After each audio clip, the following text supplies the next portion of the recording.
Alright, so I don't know how to go about this video other than I just want to get some stuff off my chest. And we'll kind of bring up some examples. I'm going to premiere this for you guys on Wednesday, tomorrow, whatever, however you want to look at it. Anyway, um, still battling a cough a little bit. I'm good. I'll live. The NCAA keeps giving out free years of sports, and it needs to stop ASAP.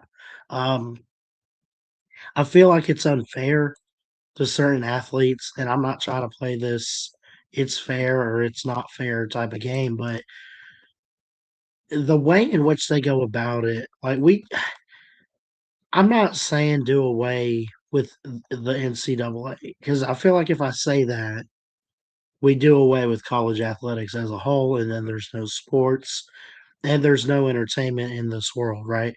So I don't want to say that, but I'm gonna basically go about this video. I'm gonna read from some articles and give some examples, and just kind of after reading them, kind of immediate reaction to it, and we'll just see how this goes. But if you guys have more insight than me, which you probably do, let me know what your thoughts are in the comments. But basically, going into this, um, this kind of started with me hearing Uncle Lou have to talk about it this week on his call-in show, or this past week, and you know, he kind of brought it up, kind of talked about it.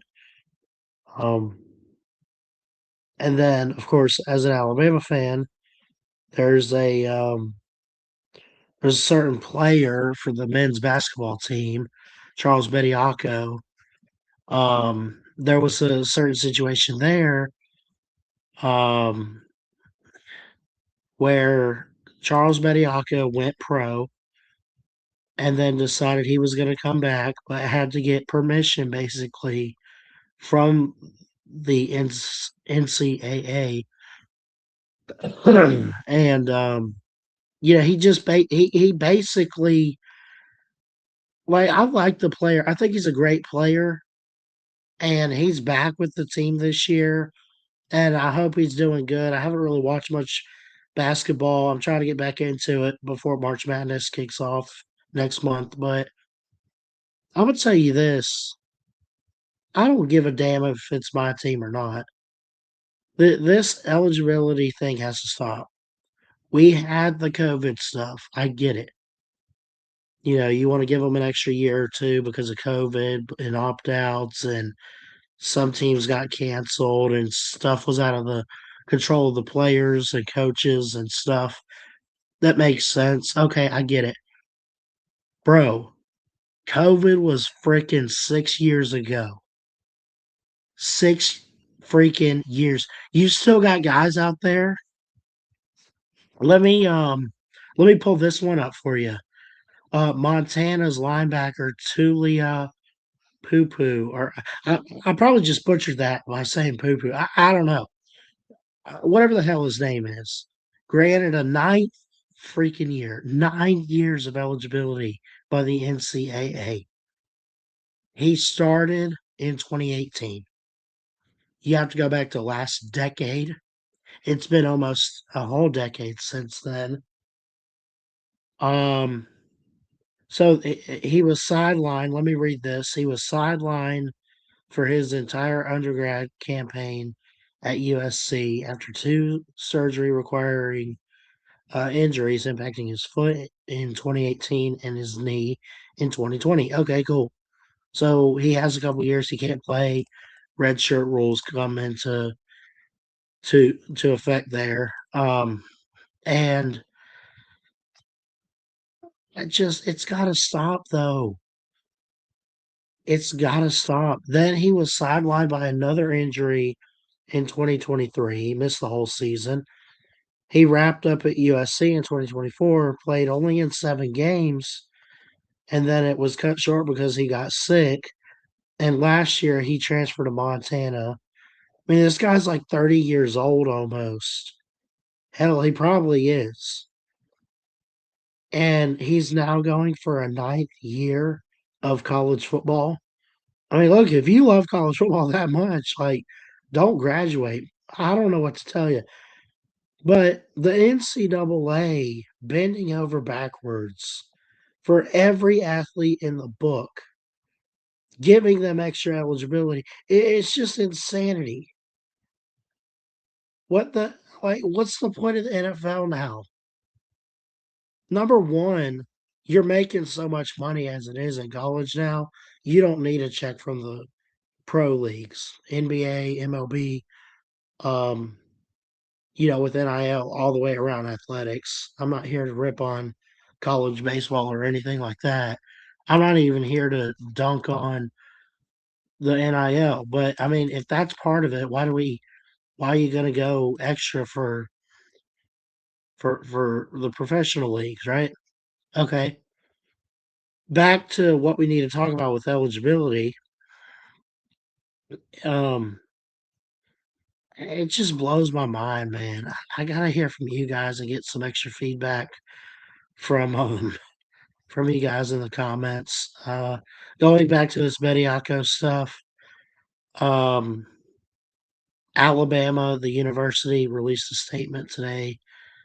Um, or this was when was this put out? Yeah, this was put out this morning from Antonio Losada of Athlon Sports. He played 2 seasons before he entered the 2023 NBA draft. He's a 7-foot guy, Charles Bediako. He goes undrafted, he signs a two-way contract, and he spends the last couple of years, competing in the G League. That's cool. Okay, it happens. He never logged a minute in the NBA, and then last month, talking the start of the year, here in 2026, he rejoined the Crimson Tide and appeared in 5 games under a temporary restraining order that allowed him to bypass NCAA eligibility denial. What? I want that. Shoot.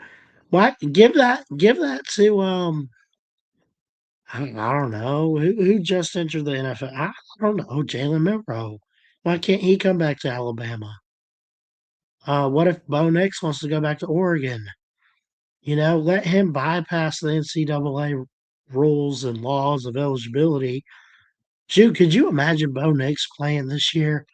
Dude's been in there in college, of course. Anyway, I'm getting off on another tangent. That's a whole nother video, I guess. But it was a whole court battle with the Bediako case, and um, there was uh, a restraining order. Basically, he did nothing wrong, but it basically was like a sports restraining order, and it blocked him from continuing the college basketball season. That's from Alabama Judge Daniel Pruitt. That's when the court battle came to an end. Um, and it goes on to say a whole bunch of other stuff in quotes, but I had to come on here and give my 2 cents. I said I make this under 10 minutes, so we're gonna get out of here. The NCAA, like it says, keeps giving out free years of sports. Figure of speech there, but it needs to stop big time. Um, we got to put an end to that crap. Look, if you want to give 1 or 2 years because of injury or something, I get life happens. You get hurt, that's fine. But these college players, this is a great example of athletes taking over college sports. I'm not saying that because of how great they're playing. I'm saying that because they are running the show. And if the NCAA doesn't grow a set of nuts and put a stop to it, you basically won't have an NCAA. You'll have the whole pay for play, you'll have college contracts, you'll have all of that, which you kind of have a little bit of that nowadays. I'm not even just talking NIL. I mean, there's so much stuff going on behind the scenes we just don't talk about, we don't know about. It's insanity. That's my 2 cents on it. I love y'all. Jesus loves you. Keep your head up. God bless. Big roll tide from a Bama fan. And Yeah, we'll see you next time here at BSM. Just let me know your thoughts in the comments on all this. I love y'all.